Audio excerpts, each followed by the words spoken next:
I guess white privilege kind of means like it focuses mostly on someone with white skin who is privileged, like, and not just like privileged, but like they kind of don't know it. So it's not really something that's that obvious. So I guess it's basically kind of like this hidden like privilege system that you don't know about, and it kind of just is directed at people who have white skin and they have an advantage over minorities.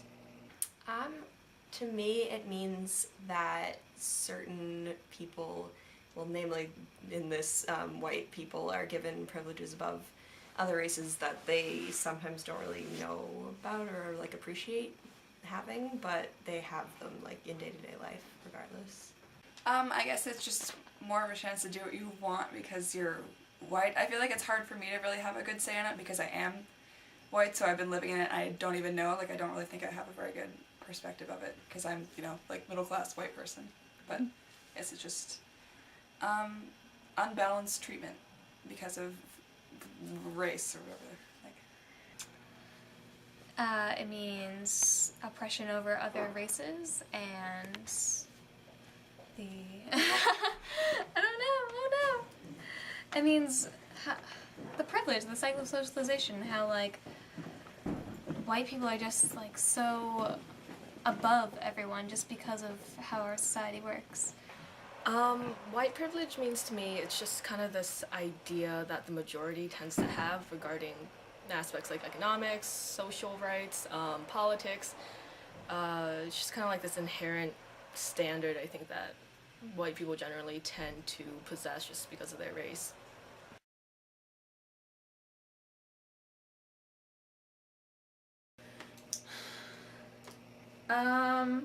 I guess an example of white. Okay, a bunch of people on the floor already taken American diversity class, so we've gone over white privilege a little bit. And one of the most like shocking hypothetical examples we talked about is like a Band-Aid, and it's kind of like if you wear a Band-Aid and you have white skin, it'll match. But like to anybody else, it's like really obvious they're wearing a Band-Aid. So it's kind of like you don't notice that that's a privilege, but it is. The color of Band-Aids, because they're always the color of white people's skin and never members of other races, is one that people don't notice, I don't think. Maybe being passed over for a job opportunity or something because of your ethnicity or something like that, or just I don't know, just generally like the perceived stereotypes or whatever of being white, that you're smarter and more educated kind of thing. I guess like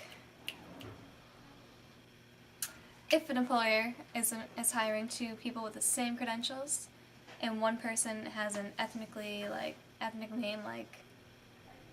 know, Sanaa, and a person named Amy, it's more likely that they're gonna hire the person named Amy. I guess one of the basic ones for me, it's like, oh, you'll get in anywhere because you're Asian. It's like, no, I also have to work my butt off too. It's a simple one right there.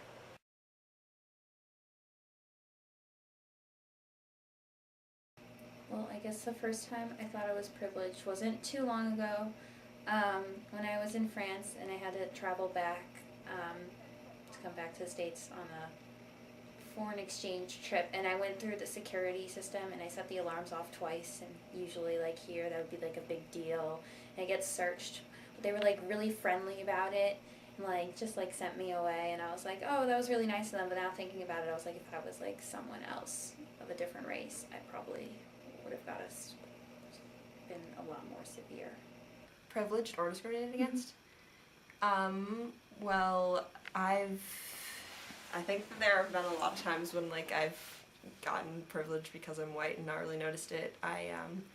I set off the alarm in a Barnes & Noble's once at the same time as a black teenager, and they let me go and kept him for questioning, and it easily could have been me that was stealing something, but they didn't question me because I was white, and that's one that I can remember, which was super awkward.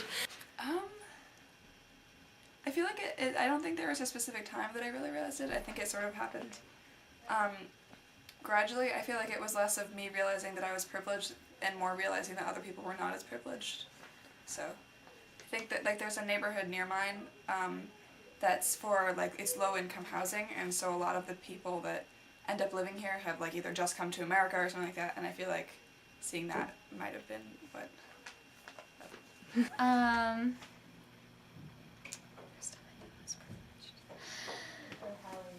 I guess I became friends with an African American girl, and I noticed a bunch of other people like, I guess making like jokes about like, because her name's living like OJ, and like making fun of her because like, I guess she reminded them of her, I don't know, of OJ Simpson, and I don't know, it just kind of struck me.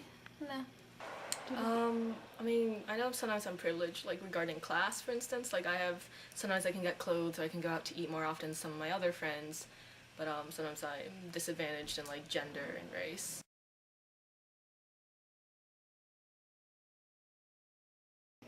Well, I guess, like, it'd be hard to notice because you don't really notice white privilege, but I mean, like, I don't know as many minorities in that case. Like, most of the classes and most of the people that I have met at UMass have all been, like, white. So I guess that's kind of like that. I don't know white privilege necessarily, but there are a lot more white people here than any other race, and I think I don't notice that as much as people of other races probably do on day-to-day life. Well, I feel like the majority of people that I've interacted with at UMass are white. So I'm really not sure actually. I don't know. It's probably not very helpful. Sorry. Yeah, I guess. There's not a lot of diversity here. And most of the people, like in the honors college or whatever, are white people, and most people in my classes are white people. No. Yeah.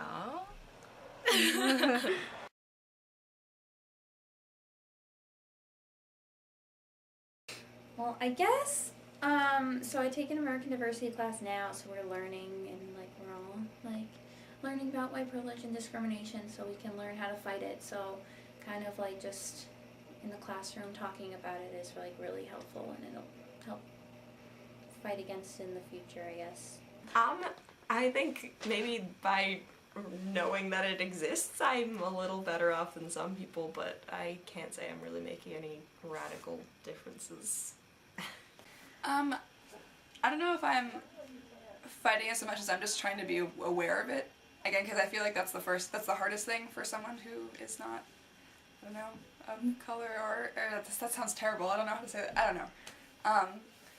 But if I was, notified of any, I don't know, sort of discrimination, that I would probably speak out against it. I took American Diversity. I guess, I don't know, you just have to stand up for your friends. Like, if they're being put down, fix it. I don't know. I call people out on it. It's pretty cool.